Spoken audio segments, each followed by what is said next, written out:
Esinde olsun. Bunlar seni ayakta. Men бүгүн кетем. Сахнада чет өлкөгө барып иштейм деп алданып сатылып кеткен кыздын тагдыры көрсөтүлүп жатат. Ал кулчулуктун курмандыктарын эскерүү жана аны жоюунун эл аралык күнүнө карата коюлууда. Мындай окуялар чыныгы турмушта деле жок деп айтуу кыйын. Кулчулуктун доору бүттү деген менен адамдардын укугун тебелегендиктин башка түрлөрү пайда болуп жатканын адистер белгилешет. Өзү негизинен мындай да кулчулуктун курмандыктары мындай жашыруун болот да, көпчүлүк айта бербейт. Бирок бүгүнкү күндө официалдуу расмий маалыматтарга ылайык катталган эмес. Бирок кантсе дагы биз алдын алышыбыз керек. Ана кулчулук десе эле баягы моюнуна кишен колуна кишен тагып иштеп деген маселе эмес. Ошол эле жумушун эксплуатациялоо, айлыгын бербей коюу, документтерин бербей коюу дагы ошол кулчулуктун бир түрүнө кирет. Ош шаардык мэриясынын өкүлү быйыл кулчулукка кабылган расмий түрдө бир да факты катталбаганын белгиледи.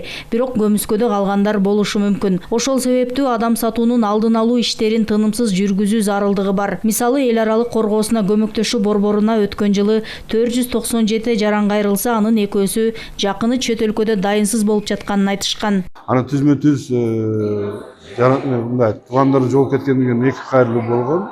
Бирөө Сирия боюнча болгон, биз аны эл аралык миграция уюмуна бергенбиз.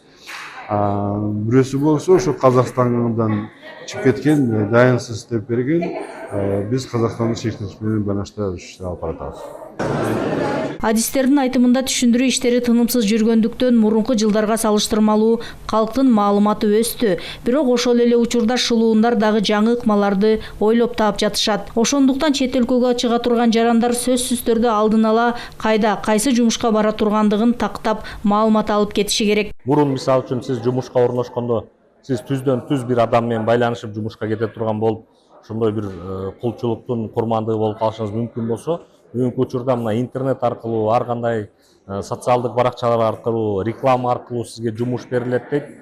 Сиз ошого ишенип, балким кандайдыр бир каражат төлөп, ошонун негизинде текшербей чыгып кете турган болсоңуз, ошол маалыматты мындай тастыкталбаган маалымат болуп, же сиз текшербей чыгып алып, ушундай кулчулуктун курмандыгы болуп калышыңыз мүмкүн. Же адам сатуунун курмандыгы болуп калышыңыз мүмкүн.